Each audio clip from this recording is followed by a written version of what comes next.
vile vile hao viongozi nataka vile vile waungane pamoja, wafanye pamoja. Kuna kitu ambaye mimi nimekemea kule upande nimetoka huko Nyanza hata magharibi. Hii mambo ya kuanza mambo ya campaign mapema. Campaign ya mapema. Tumetoka kwa uchaguzi juzi. Wengine walisimama kama MCA, wengine walifaulu, wengine hawakufaulu. Wengine wakutaka kuwa wabunge, wengine walifaulu, wengine hawakufaulu. Senator, gavana na kadhalika. Sasa bado tu uchaguzi ambao inakuja ni 2027. Bado tumebaki na miaka 4 mpaka uchaguzi mwingine. Mambo ya kuanza campaign mapema ni kitu mbaya. Wanaki nagawanya chama. Watu wanagawanyana. Wakati itakuja, wewe kwanza ulichaguliwa kama MCA. Fanya kazi kama MCA kwanza, wananchi waone kazi yako.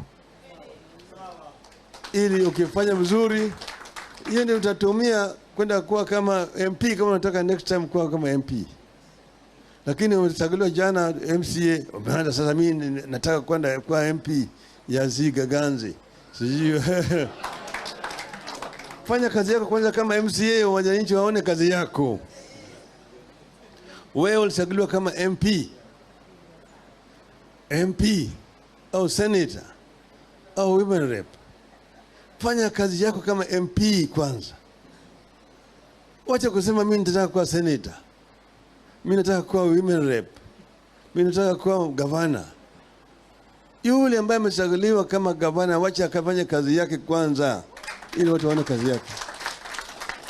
Wakati itafika ambaye wewe mwenyewe utajitokeza.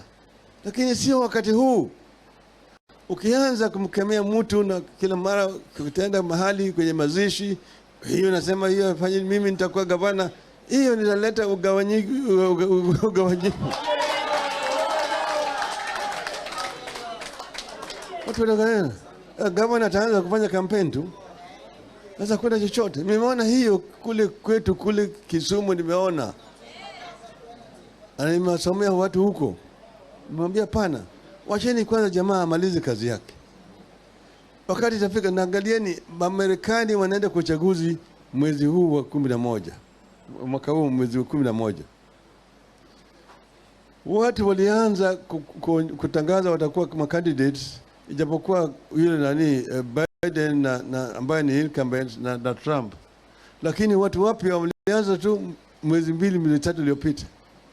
Nimeanza kutangaza mimi nitakuwa rais wa Marekani. Na Amerika ni continent. Amerika ni kama bara ya Afrika. State moja pekee kama Texas ni kubwa kushinda Kenya. Na utafanya kampeni Amerika hiyo yote hizi miezi ambazo zimebaki hivi. Sasa Kenya ni kitu kidogo sana kama hata Kilifi hii ni sasa ni kama nini? Ni kama kijiji tu.